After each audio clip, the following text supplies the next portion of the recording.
E o Supremo Tribunal Federal retoma o julgamento sobre a responsabilidade das redes sociais pelo conteúdo publicado na próxima quarta-feira, após o primeiro voto divergente do ministro André Mendonça.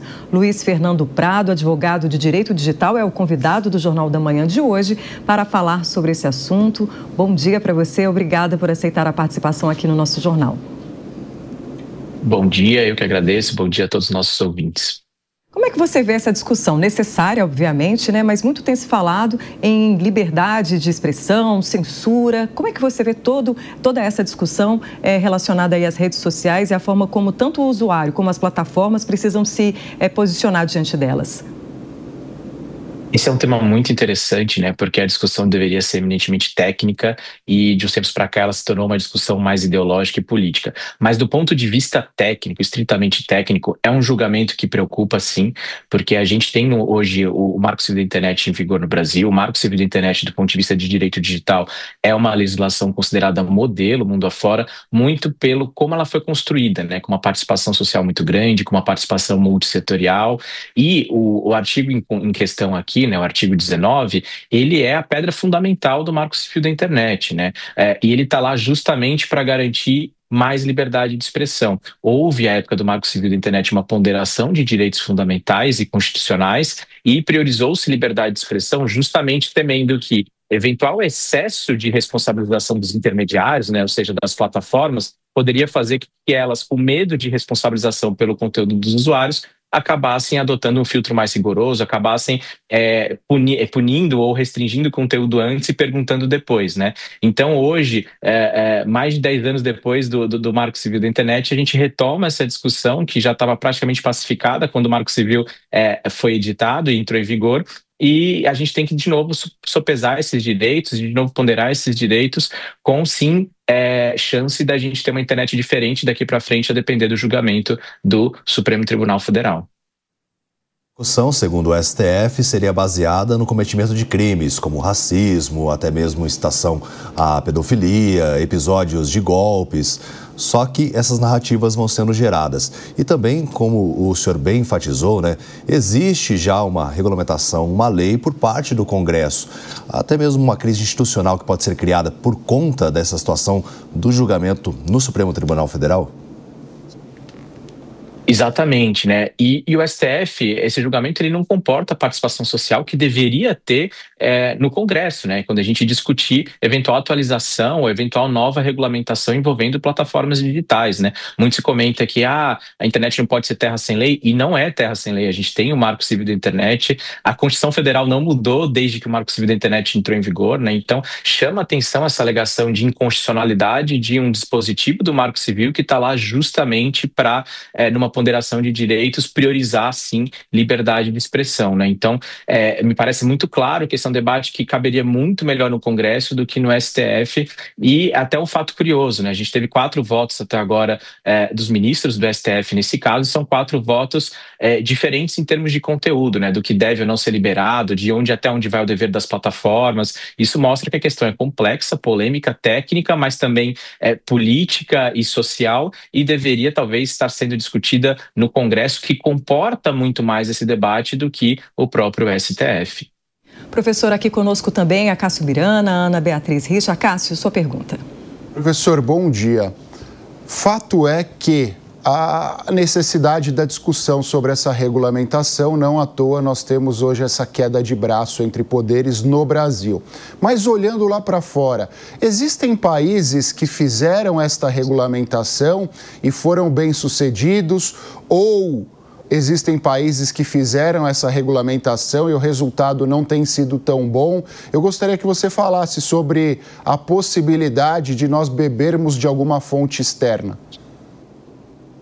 Esse é um ótimo ponto, né? A gente tem referências no direito europeu de regulamentações que dialogam com esse tema de plataformas, né? A gente tem países que têm regulamentações que priorizam muito mais a liberdade de expressão, como é o caso dos Estados Unidos. Então, o fato é que, por também esbarrar numa questão cultural e social, cada país vai ter, talvez, a sua régua ali, né? E a régua adotada no Brasil até hoje é uma régua que, inclusive, a gente serviu de fonte para legislações de outros países até agora, né? Então, é uma pena que a gente eventualmente atropele esses anos de construção de uma internet livre, aberta, democrática no Brasil, por uma questão talvez momentânea em que a gente talvez não confie em como a plataforma está fazendo o trabalho dela de moderação de conteúdo. E é até curioso esse caso, né, e essa discussão, porque ao não confiar talvez nas plataformas, que acho que é a premissa ali de alguns votos dos ministros do STF, eles estão acabando dando mais poder para as plataformas fazerem moderação de conteúdo, né, um poder-dever delas fazerem um nível de moderação de conteúdo de que hoje elas não são obrigadas a fazerem,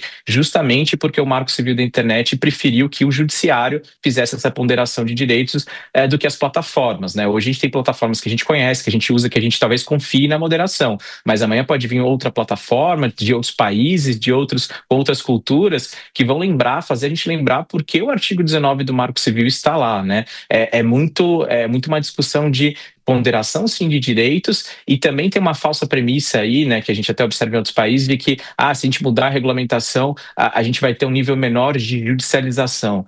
Eu não acredito que seja isso, né? Hoje, as pessoas, eventualmente, quando não concordam com uma decisão, por exemplo, da plataforma de manter conteúdo, elas vão na justiça e pedem a derrubada. Amanhã a gente pode estar discutindo na justiça, com o mesmo volume de casos ou até mais volume de casos, se aquele conteúdo que a plataforma de início barrou, ele não deveria estar sendo liberado, né? Então, justamente por esse medo de responsabilização. Fato é que a premissa de regulação digital no mundo, em países democráticos, nunca foi punir o intermediário, nunca foi punir a plataforma que democratiza, inclusive, o acesso à informação e a disseminação de conteúdo. E sim punir os usuários que, eventualmente, depois de apurados os fatos, eventualmente chega à conclusão de que eles cometeram um ilícito na internet, né? Todas as leis que a gente tem no offline, elas também se aplicam ao online para o usuário que foi um mau usuário dos serviços digitais.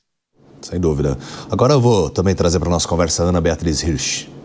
Professor, bom dia. Professor, na esteira da sua última resposta, a gente tem visto uma enorme judicialização de questões envolvendo redes sociais. E grande parte destas ações acontecem porque não existe uma interface entre a plataforma e os usuários. Normalmente os conteúdos são derrubados ou não são derrubados sem que você consiga falar com um atendente ou que você consiga falar com o responsável daquela plataforma para talvez apresentar esclarecimentos e conseguir efetivamente uma decisão razoada sobre aquela questão. Será que não seria o caso de se estudar uma forma de instrumentalizar um melhor contato entre as plataformas e os usuários, aí sim, para tentar tirar um pouco da carga de judicialização dessas questões, sem a gente falar em cerceamento à liberdade de expressão? Certamente, né? O fato do Marco Civil da Internet existir e não chegar nesse detalhamento de como deveria acontecer essa forma de contato ali entre usuário e plataforma não significa que o Marco Civil da Internet é perfeito e que não comporte uma atualização desse debate, né? E que não comporte que a gente edite novas leis no Brasil que regulamentam plataformas. A gente já tem uma lei central que é o Marco Civil da Internet, mas nada impede da gente levar esse debate para o Congresso com a participação das plataformas também, porque é importante a gente entender do lado da tecnologia o que é viável, o que não é viável em termos de moderação de conteúdo, né? Talvez também se a gente tivesse, por exemplo, uma obrigação de essa moderação de conteúdo ser 100% humana, talvez o tempo de resposta da plataforma não seria viável aqui para a gente enquanto usuário. Nossa percepção seria de que está demorada a coisa ali, de que não está funcionando bem, mas sem dúvida nenhuma essa é uma discussão cabível e essa é uma discussão que a gente poderia estar tendo no Congresso Nacional. Inclusive, vira e mexe, essa discussão é reaquecida no Congresso Nacional. Agora, o que não caberia é, na ausência de uma atividade mais talvez ativa no momento do Congresso Nacional para regulamentação de plataformas, o judiciário ali tentar de alguma forma regular plataformas pela via judicial. Esse não é o melhor caminho, não me parece o melhor caminho, tanto não está sendo o melhor caminho que dos 4 votos que a gente teve até agora a gente não tem um consenso, né? Cada ministro, de novo, tem uma opinião até sobre como deveria acontecer essa moderação de conteúdo, né? Se cada ministro tem sua opinião, no Congresso também cada deputado, cada senador vai ter sua opinião, o que é super legítimo, e o papel do Congresso é justamente ver se há um consenso para aprovar uma lei, seja para que lado for, no campo, em qualquer campo, especialmente no digital, né? Então, essa discussão, essa sua ideia, ela é plenamente válida, ela é plenamente legítima, mas o melhor lugar para a gente discutir ela certamente é o Congresso Nacional. Bom, a votação continua na quarta-feira no STF, quando a gente vai ver como é que essa polêmica vai terminar, né? Obrigada, Luiz Fernando Prado, advogado de Direito Digital. Obrigada pela sua participação aqui no Jornal da Manhã. Agradeço, bom dia a todos.